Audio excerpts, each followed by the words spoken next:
LAG Valisko Lapis nastao je 2009. godine kao jedan od pilot projekata, kao jedan od prvih 3 lagova u Republici Hrvatskoj. LAG Valisko Lapis okuplja 7 jedinica lokalne samouprave, to su općine Netretić, Ribnik, Žakanje, Kamanje, Draganić te gradovi Ozlje i Duga Resa, a zadnji koji su se učlanili u LAG, i to je ruralni dio grada Karlovca, to je mjesni odbor Rečica. Sam LAG je formiran po principu europskog programa LIDER, što bi značilo zapravo jedno europsko iskustvo promicanja ruralnih aktivnosti, ruralnog razvoja od ozdo prema gore. Dakle, da same ruralne zajednice stvaraju projekte, stvaraju razvojne strategije koje onda promiču prema onim institucijama, onim fondovima koji im mogu pomoći u razvoju njihove ruralne zajednice. Za sad je javni sektor i taj koji pokreće i nosi LAG. Drugi, najjači dio ovog LAG-a je upravo taj civilni sektor, udruge. Udruge u svakoj lokalnoj zajednici čine, ajmo to reći, sol društva. One društveni život u svakoj zajednici promiču, čine ga sadržajnijim i boljim i zato su vrlo važan segment samog LAG-a. Vrijeme je povoljno, ima nas dovoljno. Vrijeme je povoljno, ima nas dovoljno.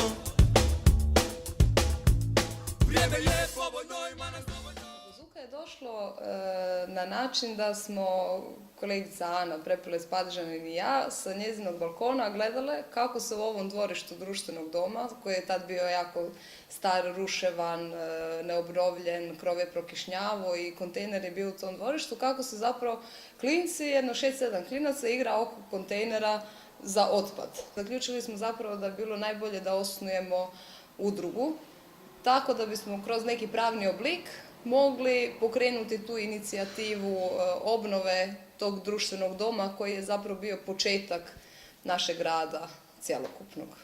I onda je krenulo, da, i mi smo lagano krenuli, na početku nam je jako bila važna inicijalna potpora koju smo dobili od grada Karlovca i krenuli smo lagano od obnove prozora pa do uređenja sanitarnog čvora uz potporu Zaklade Zamah i onda smo tako išli korak po korak na način da smo aplicirali na niz drugih natječaja i projekata i uspjeli obnoviti zgradu i pokrenuti i druge projekte koji su zapravo zanimali, znači uz aktivnosti za mlade koji su zanimali i ostale mještane ovdje u okolici. Danas u ovom momentu najintenzivnije su aktivnosti koje se bave upravo mladima. Tako da u ovom momentu imamo u tijeku jedan projekt koji financira Nacionalna zaklada za razvoj civilnog društva koji se bavi zaštitom okoliša. Također smo korisnici potpore, institucionalne potpore Nacionalne zaklade za razvoj civilnog društva i zapošljavamo 2 osobe. Mi se nadamo da ćemo započeti ova svoja 2 velika projekta u punom jeku, u fizičkom smislu, da ćemo znači započeti izgradnju ekosela ovdje u Zamršju i da ćemo započeti izgradnju žitne lađe. Korablja je stara kupska lađa koja je uglavnom služila za prijevoz robe. Znači, trgovina i Kupa je bila plovni trgovački put. Danas u Hrvatskoj ne postoji niti jedna sačuvana korablja, znači nema ih više, nekoliko potopljenih, ali to je to. Glavna ideja je zapravo oživljavanje žitnog puta, recimo za neku budućnost kad bi se uključili i ostali na tom žitnom putu. Taj projekt je u fazi izrade planova, nacrta, zapravo oni su već napravljeni i sad samo čekamo neke investicije da krenemo u izradu korablje. Mi smatramo da bi to značilo jako puno, jer prvenstveno to je jedan unikatni proizvod, ajmo to tako reći, stvarno jedno veliko očuvanje tradicije, povezivanje Kupe, cijelog toka Kupe, svih naselja koja su vezana uz Kupu. Mislim da mladima Kupa puno znači, prvenstveno zato što su ovdje odrasli, koji svakom njegov rodni kraj i odrasli su znači među ljudima s takvim mentalitetom. To je kao što, ne znam, ljudi na moru ne mogu bez mora, tako ne mogu ljudi ovdje niti bez Kupe.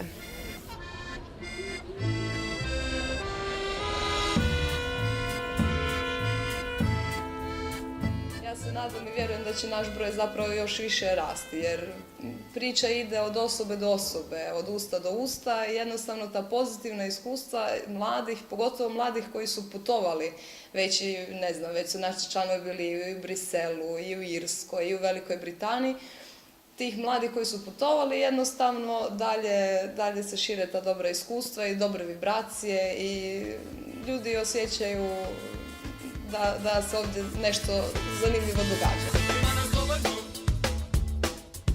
vrijeme je povoljno, ima nas dovoljno. Vrijeme je povoljno, ima nas dovoljno. Vrijeme je povoljno, ima nas dovoljno. Vrijeme je povoljno, ima nas dovoljno. Vrijeme je povoljno, ima nas dovoljno. Vrijeme je povoljno, ima nas dovoljno. Ideja o nastanku udruge Kulturna epidemija krenula je još 2007. godine od nas 5 studenata koji smo tad još bili u Zagrebu i polako smo se krenuli vraćati doma sa studija, a htjeli smo da u Ozlju ima nešto. 2008. smo uspjeli skupiti ljude, nas 10, znači još mladih s područja Ozlja, i registrirali smo udrugu. Prvi projekt bio je Večer poezije na Starom gradu u Ozlju, gdje smo mlade pjesnike ozljskog kraja potaknuli da prezentiraju svoje radove. Ovu godinu smo započeli malo sa unutarnjom rekonstrukcijom naše udruge, znači i krenuli smo sa pisanjem određenih projekata. U 5. mjesecu smo popratili zajedno sa Savjetom mladih grada Ozlja Europski tjedan, isto dosta uspješno. Ljudi su bili zainteresirani, možda smo ostavili čak i nekakav trak. Vrijeme je povoljno, ima nas dovoljno. Vrijeme je povoljno, ima nas dovoljno. Savjet mladih kao takav formiran je 2009. na inicijativu lokalne samouprave grada Ozlja, općine Ozalj. Polako se uhodavamo, komuniciramo sa savjetima mladih iz ostalih županija i sa područja cijele Hrvatske. Sudjelujemo s njima na raznim konferencijama, na nekim projektima. A dugoročno bi voljeli da mladi postanu više svjesni da moraju biti aktivni. Ovo je prvo u nizu projekcija, znači Metallica 92. live in San Diego. Planiramo još sljedeći vikend projekciju live koncerta Jimi Hendrixa, Led Zeppelina i ZZ Topa. Udruga na ovom projektu surađuje sa gradskom upravom i gradskom knjižnicom. Oni su nam između ostalog posudili opremu. Voljelo bi da nas se pridruži što više mladih, da nam pruže potporu našem radu i naravno da nas se pridruže udruzi i da proširimo spektar i djelatnost cijele udruge. Pa, dugoročni cilj udruge je osnivanje nekakvog multimedijalnog centra u Ozlju ili centra za mlade. Za nove članove smo uvijek otvoreni. Dalje će se pisati projekti, probat će se napraviti projekti, dalje će se tražiti načina kako da ostvarimo svoje ciljeve i želje.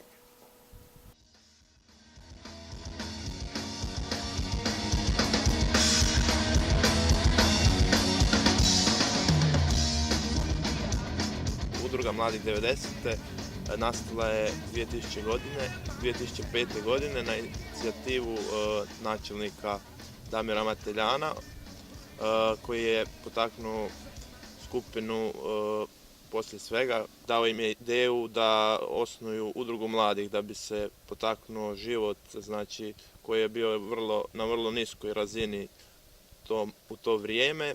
U početku je to krenulo dosta lagano, znači sa jednim koncertom te grupe poslije svega.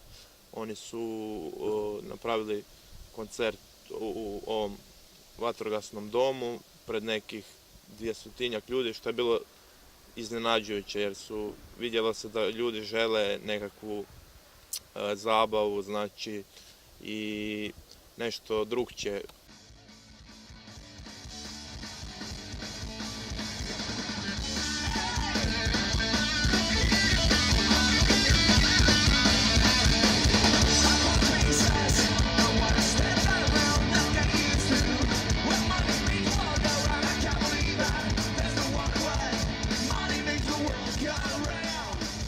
Pa Kolapis Rock Fest je znači nastao isto kao neka ideja da se napravi nešto što nema u ovim krajevima na uzoru na Schengen Fest koji je u Sloveniji u Vinici i na slične festivale. Znači to je bio dosta veliki medijsko popraćeno, dosta jer je to bilo veliko iznenađenje kako u Kamanju sad se održava takav jedan festival. Stvarno najveće hrvatske i znači slovenske čak i grupe iz Srbije i BiH znači.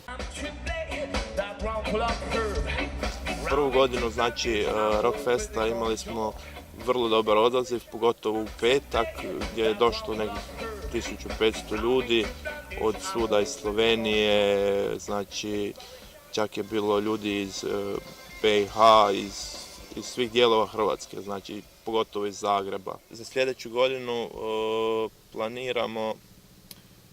želimo vidjeti kako će se situacija razvijati, nadamo se da ćemo biti u mogućnosti organizirati Kolapis Rock Fest.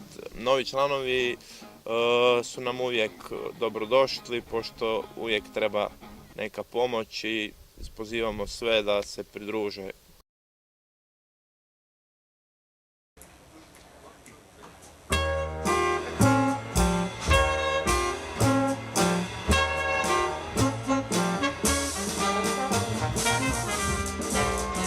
Udruga Kunstbunker je nastala 2007. godine. Osnovali smo naš četvorica kao osnivači Udrugu za promicanje kulture i umjetnosti, zato što ovako mali gradovi kao što je Duga Resa imaju problema, to jest nema nikakvih umjetničkih projekata. Jedan od prvih projekata je bio organizacija izložbe Miroslava Šuteja. Znači Miroslav Šutej, poznati hrvatski umjetnik, rođeni Dugarešćan, na nijedan način nije obilježen u svojoj zajednici. Nakon toga smo počeli organizirati besplatnu školu slikanja i crtanja za mlade, znači uz financijsku pomoć grada, i smo pronašli akademske slikare koji su zainteresirani da bi radili sa djecom i odraslima.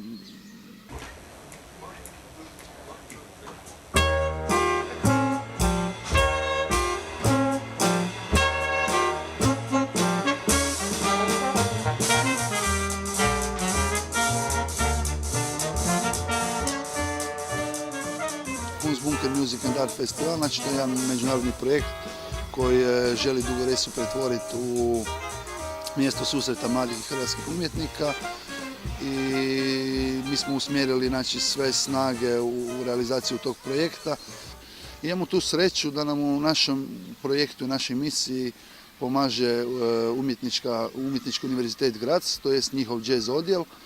Ta naša vizija da želimo raditi jedan projekt koji spaja više umjetničkih medija, znači jedan festival koji ne želi biti strogo glazbeni, da ne želi biti strogo žanrovski, znači otvorili smo za sve tipove umjetnosti, jednostavno inovativnost nas zanima i želimo biti prostor gdje umjetnici žele kroz svoj rukopis ili svoj medij nešto poručiti ljudima, i želimo biti mjesto gdje to ljudi mogu doživjeti besplatno. Imamo ambicioznu želju da bi na godinu pokušali uključiti Likovnu akademiju Minhen u projekt, Likovnu akademiju Široki Brijeg i Zagreb, i namjeravamo se prijaviti na europske pristupne fondove, namjeravamo se educirati na koji način te naše ambiciozne želje i planove staviti u neki realan financijski okvir. Pa dugoročni plan i želja je znači da to bude jedan ogroman umjetnički projekt i da se on realizira u Dugoj Resi i Karlovcu. Svi ljudi koji žele sudjelovati u ovako nekom projektu ili jednostavno kao volonteri ili kao ljudi koji imaju nešto kvalitetno za dodati ovom projektu su naravno dobrodošli, i naša stranica je www.kunstbunker.net.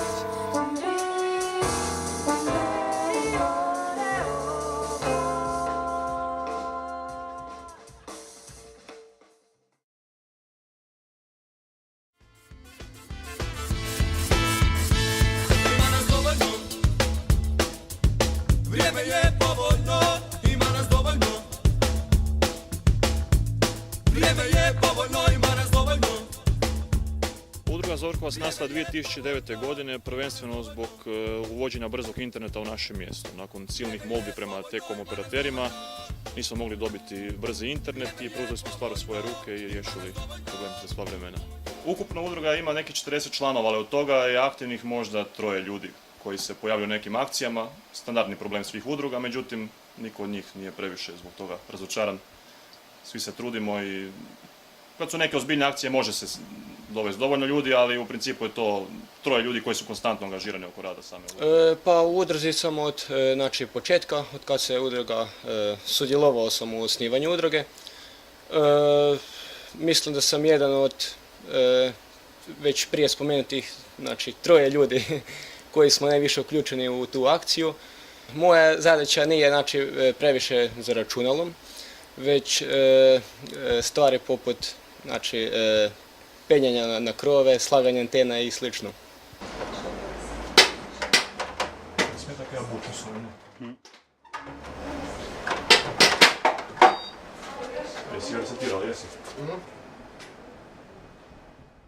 Od opreme što smo koristili većinom je bila amaterska oprema, stara računala, donacijama koje su došle u udrugu, koje smo besplatnim softverom prilagodili za naše potrebe i uveli u sustav. Pa prije svega podigli smo, ajmo reći, jedan kvalitetu života na malo viši nivo. I svaki mještan Zorkovac sada je dobio za malu cijenu, malu članarinu u udrugi internet kakav malo ko u Hrvatskoj ima.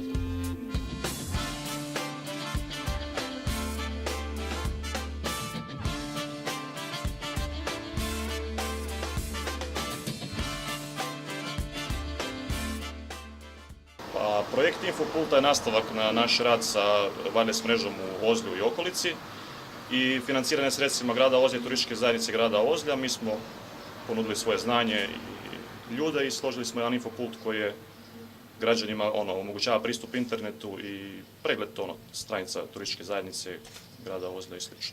Realizacija cijelog projekta je trajala možda 6 mjeseci sa razvojem softvera, hardverskim dijelom, samim mehaničkim dijelom gradnje kioska, približno 6 mjeseci. Smo gradili kiosk, gledali smo tako da sam sustav bude što jednostavniji korisniku za primjenu. Početna stranica ga u principu vodi na sve bitne stranice grada Ozlja. Uz to da klasično korištenje interneta je jedinstveno, kao da se nalazi doma na svom kompjuteru, znači nema razlike. Može koristiti klasični internet ili pogledati interaktivnu mapu grada i sl. U početku su se svi bojali, sad sve više korisnika. Većinom djeca, prolaznici, turisti. Uglavnom korisnika ima dosta. Ovo je pilot projekat koji smo u biti napravili sad u Ozlju, a u sklopu donacije Zamaha u izgradnji su još 2. Infopult jedan će biti smješten u Draganiću i jedan u Dugoj Resi.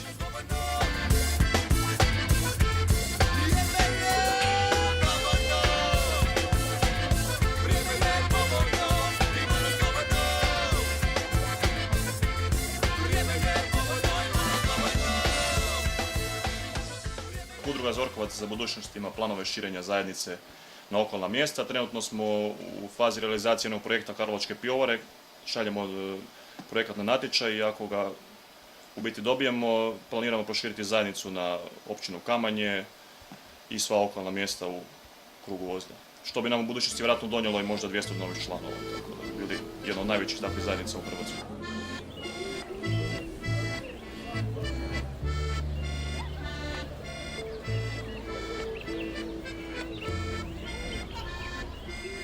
Planinarsko društvo Prlovka iz Kamanja djeluje od 1998. godine, znači prvi broj članova bilo je oko 30, uglavnom danas nas ima čak i do 80. Prvo smo u početku bavili smo se organiziranjem jednostavnih izleta ovdje u našem kraju. Prošli smo sve županije, sve više vrhove u Hrvatskoj i tako je porasli su apetiti za nešto više, udružili smo se sa ostalim udrugama i prošli smo van Hrvatske i na ostale kontinente. U svakom slučaju trebalo bi istaknuti, uspon na najviši vrh Afrike, na Kilimandžaru, gdje smo prošli Keniju, Tanzaniju. Kenija je predivna. Kenija je još uvijek, Afrika možemo još uvijek reći da je sirova, još uvijek je divlja, još uvijek je onakva iskonska i ono što možemo vidjeti u Afriki to ne možemo doživjeti gotovo nigdje. Znači svi su drugi kontinenti u većoj ili manjoj mjeri dotakli nekakvu civilizaciju, međutim u Africi to još uvijek ona iskonska, znači baš prava divljina. Ono što je nas u velikoj mjeri očaralo to su zapravo nekakvi fotosafari gdje smo, ne znam, od hrpe nekakvih životinje koje nigdje drugdje znači ne možemo vidjeti i praktički gledali, ne znam, lavove iz 3 metra, geopardi su nam pozirali po pol sata i tako, svakakvih lijepih kadrova se tu moglo vidjeti.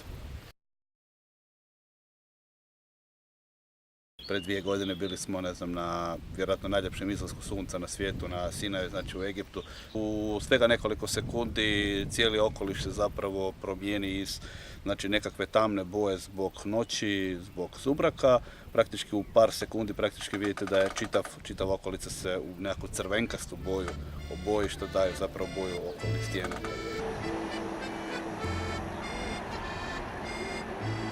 Mi smo ove godine baš posjetili i Wales, dakle Veliku Britaniju, odnosno sam Južni Wales, gdje smo malo planinarili, međutim tamo smo više bili zbog učenja i stjecanja nekakvih novih iskustava. Nakon našeg posjeta u Wales, partnerska organizacija znači iz Walesa stigla u posjet našoj organizaciji, posjetiti zapravo Hrvatsku, vidjeti što mi ovdje imamo.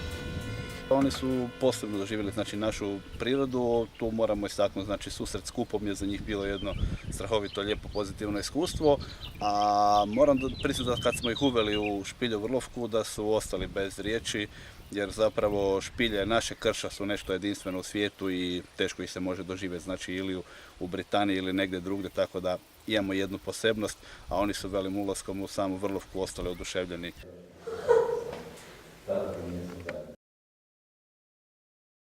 Naime, ova špilja je jedna od špilja koja stvarno ima izuzetno bogatu povijesnu priču, kojoj doduše fali još debeli dio istraživanja, međutim mi već sad možemo pričati od neolitika, znači nekakvih 4500 godina prije Krista, recimo, pa do nekakve najranije povijesti. Znači, gotovo 7000 godina ljudi ulaze u špilju, naravno tih 7000 godina da se skupila i prilično lijepa priča, znači koja je vezana uz samu špilju. Tako da je pravo šteta da ona zapravo nema svoju nekakvu pravu turističku svrhu.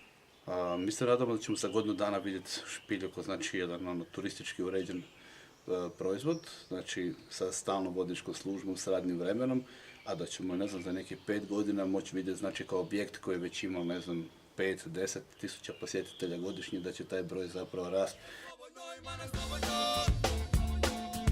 Vrijeme je povoljno, ima nas dovoljno. Vrijeme je povoljno, ima nas dovoljno. U budućnosti planiramo ovdje na ovom mjestu znači, izgraditi planinarski dom,